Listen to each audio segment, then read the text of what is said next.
for the observer going 6 meters per second that way.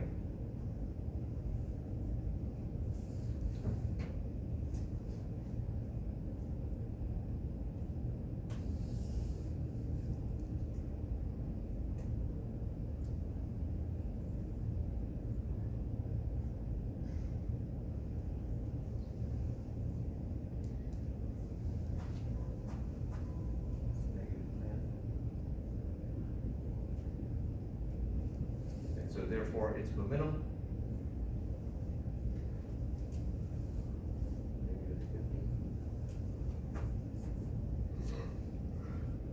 and my total momentum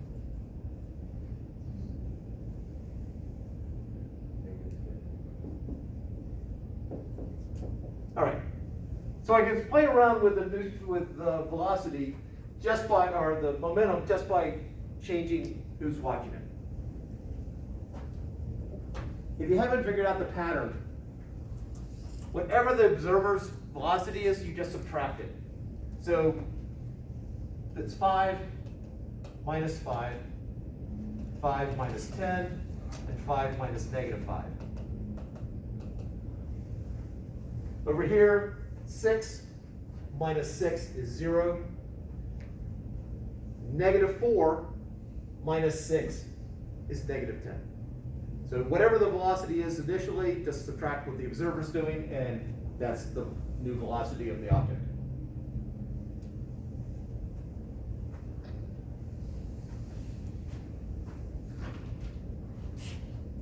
If the observer is going negative 4 meters per second, what is the velocity of the first mass?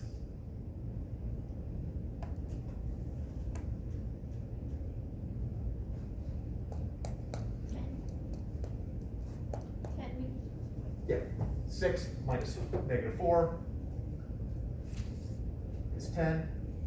So what is its momentum? 100. What is its velocity? 8. Negative 4 minus negative 4 is 0, and therefore its momentum. Oops. Somebody should call me out on that one. And so what's my total momentum in this frame?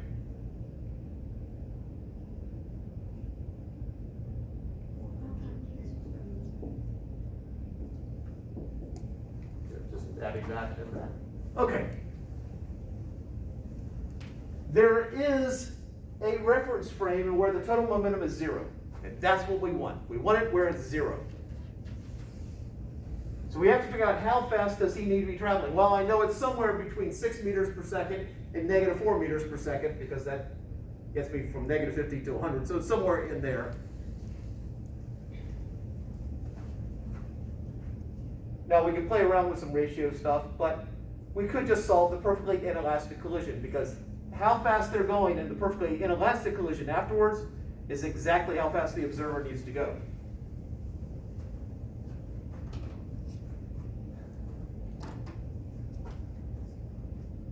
So if they collide and stick together, you've already solved problems like this.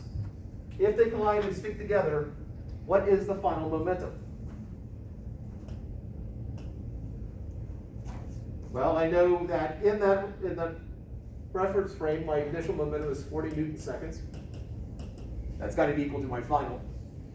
And that's going to be equal to the combined mass times my final velocity. So this is, they stick together.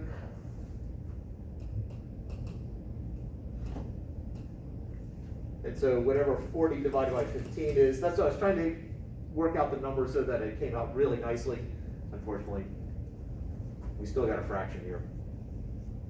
But 5 goes into both of them, so 8/3 meters per second.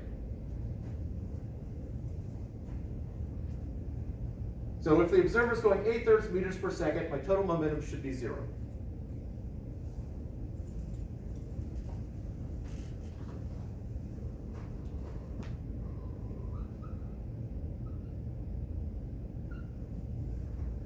So the velocity here, well, 6 minus 8/3 is 10/3.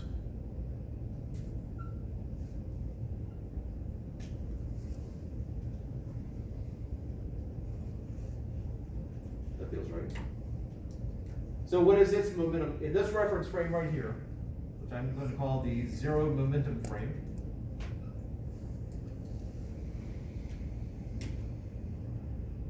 What's its momentum?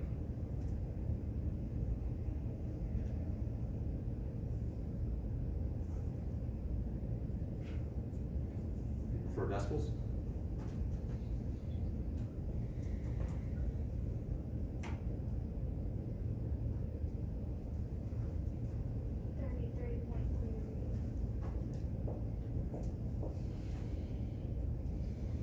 Over here, I got -4 minus 8/3.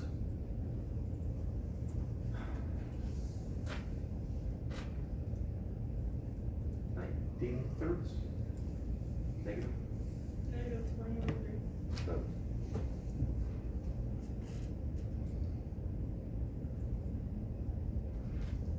Which is -6.666.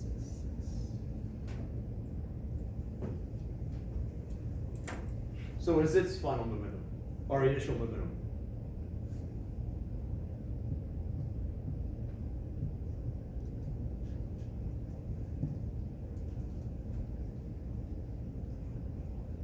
Or how would you find it?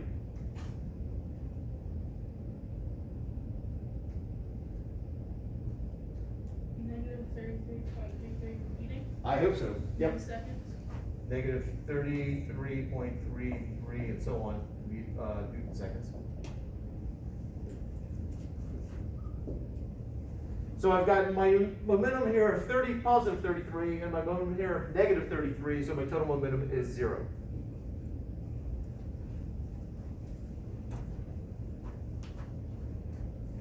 This makes life a whole lot simpler for the perfectly elastic collision.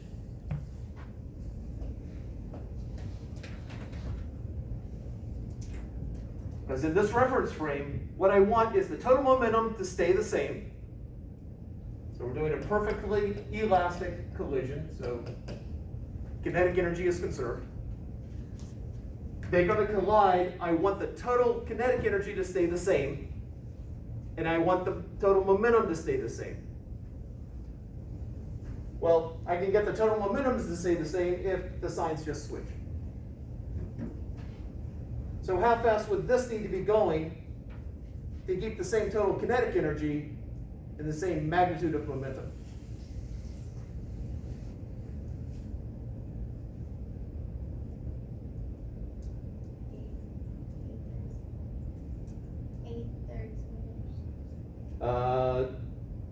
Not 8/3. It's going 10/3. Oh, 10/3. So we want the same. So what is the final velocity? 10/3. Close. If it's 10/3, that means they never actually hit each other.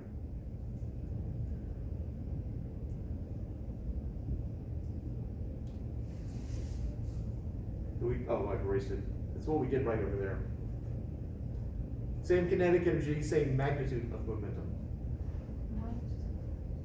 Say again? -10/3. Yeah, negative 10/3. So the 10 kilogram mass after the collision is negative 10/3 meters per second, or negative 3.33 meters per second. And the 5 kilogram mass, what is its velocity afterwards?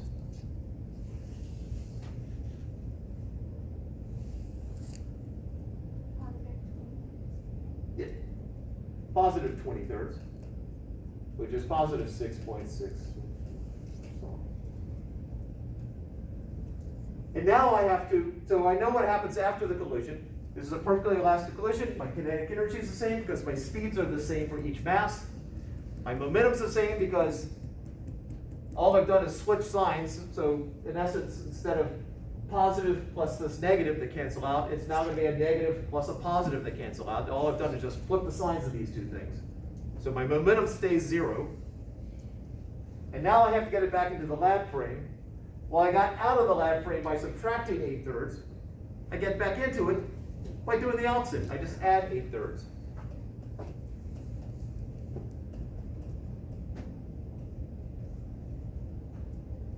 So I got negative 10/3 plus 8/3 is negative 2/3 meters per second. And over here, I had 20/3 plus 8/3, so this is 28/3 meters per second. And so these would be the velocities afterwards. In this situation, I got this 10 kilogram mass coming in at 6 meters per second, the other one coming in at negative 4 meters per second. They're gonna hit after the collision in the lab frame. The 10 kilogram will bounce backwards, it's negative. It's gonna bounce backwards, going 2/3 meters per second, so it's sort of a crawl. And the other one is gonna go shooting off at more than 9 meters per second. Does that say 28/3? Yes, it does. It's a perfectly elastic collision. I'm gonna do one more, a simpler one. I'm gonna do one more, and then I'll check time.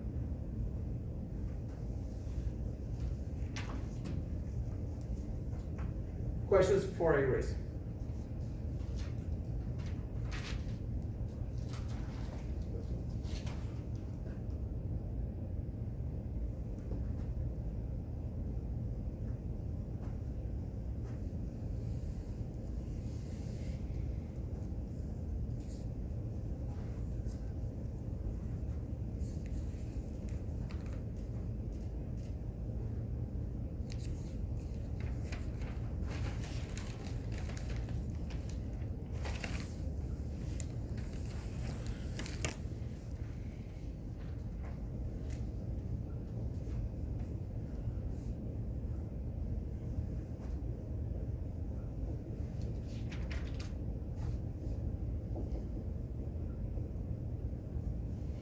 All right, we'll just have the smaller one at rest.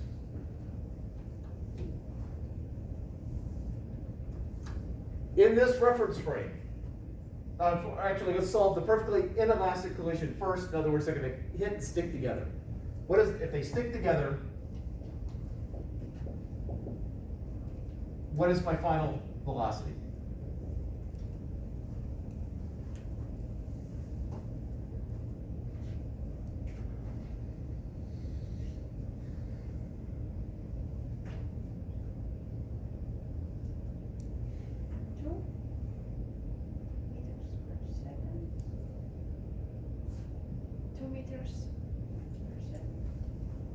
Like you mean it, loud and 2 proud. meters per second. All right, because this is 30, my total momentum beforehand is 30 plus 0. So that's my total momentum beforehand. And if they stick together, that's 15, so 15 kilograms, 30 divided by 15 is 2. So that's 2 meters per second, positive. So what we're gonna do now is I got my 10 kilogram here, and I got my 5 kilogram here in the lab frame, or the probable frame. In the lab frame, this is going 3 meters per second. This is going 0 meters per second. I'm going to shift to the 0 momentum frame, so I'm going to shift by subtracting that 2 there, minus 2, minus 2. And this will be my 0 momentum frame. So 3 minus 2, 0 minus 2, and then they collide, collision. When they collide in the 0 momentum frame, all they do is just flip the signs of the velocity. Velocities, the speeds stay the same, but the directions change. So that's now -1. So this is 0 momentum frame after, this is before, this is after. 2. Now we have to shift back. Let's do a repeat frame. Shift back. So we subtracted 2 to shift into this frame. We have to add 2 to get out of it. Plus 2, plus 2. And we're back in the lab frame. So how fast is the 10 kilogram mass going after the collision?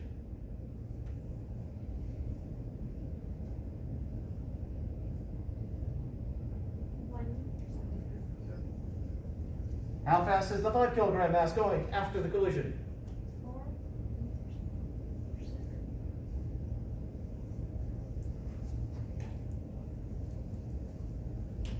Perhaps I was a bit too ambitious. But I think, no, I believe it's going to sink in. If it's not quite making sense right now, it'll sink in the middle of the night. You'll wake up screaming, "Eureka!" Or something along those lines.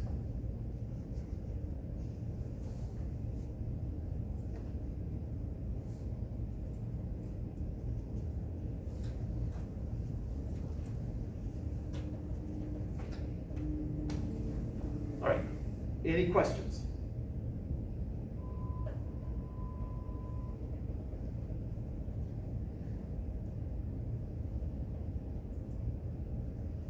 All right, so what we're gonna do is we're gonna head down to the lab room.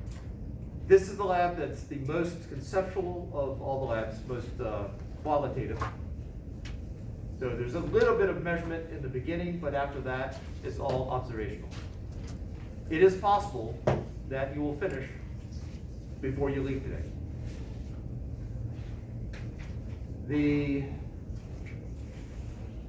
So you're gonna be taking 2 carts along a track. You'll have it oriented so that they don't touch. So that's gonna be simulating a perfectly elastic collision. And then then you'll turn it around and you'll hit them into each other so they stick together, the perfectly inelastic collision. And then you'll change with the same mass, and then you'll do it with different masses, and fun will be had by all. Now, there's gonna be 3 groups of 3, and it is okay if, as a group, you hand in 1 report. If one of you has dysgraphia, that person should not be the one who hands in the report for everybody. Now, where this lab becomes more difficult is that wording is important. You have to use the right words. So, with that incredible introduction, let's head on down. Don't forget about handing things out. Oh, and I'll hand stuff out down there. As usual, when I hand stuff back, don't stop what you're in the middle of doing. It will wait for you. Ah! There it is.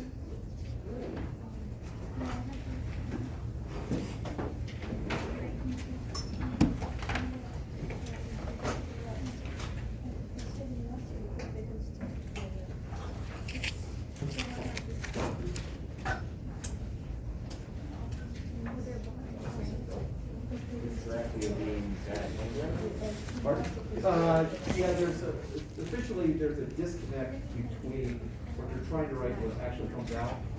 And it's usually characterized by incredibly bad handwriting.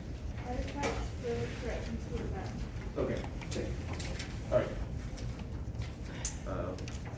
Time to multitask badly again. Okay.